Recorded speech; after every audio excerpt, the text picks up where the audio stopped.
Preview.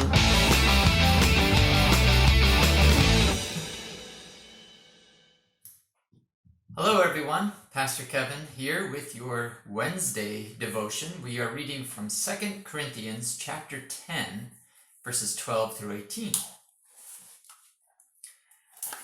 We do not dare to classify or compare ourselves with some of those who commend themselves, but when they measure themselves by one another and compare themselves with one another, they do not show good sense. We, however, will not boast beyond limits, but will keep within the field that God has assigned to us to reach out even as far as you. For we were not overstepping our limits when we reached you.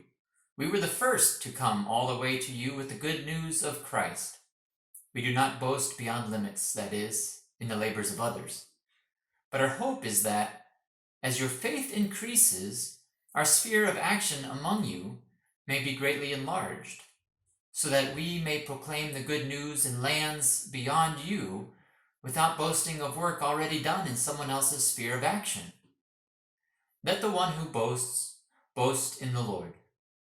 For it is not those who commend themselves that are approved, but those whom the Lord commends. My observation about this is that phrase that Paul loves to say, that let those who boast in the Lord.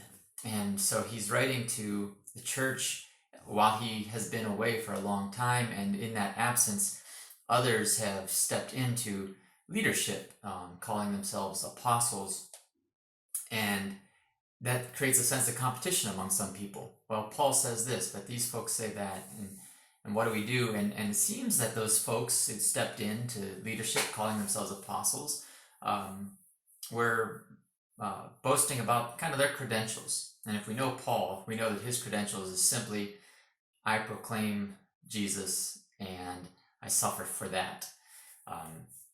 There's really no other credentials that matter other than proclaiming the gospel. And so in our lives of giving witness to what Jesus is doing in the world around us, to proclaiming the gospel of salvation, we don't boast in ourselves. Yeah, God has given us gifts, but we boast in the gift giver, the one who blesses us, so that when people see our love, our kindness, our mercy, they're not just seeing us, they're able to see through us to the gift giver. And so may you be blessed with abundant gifts by the gift giver of life this day.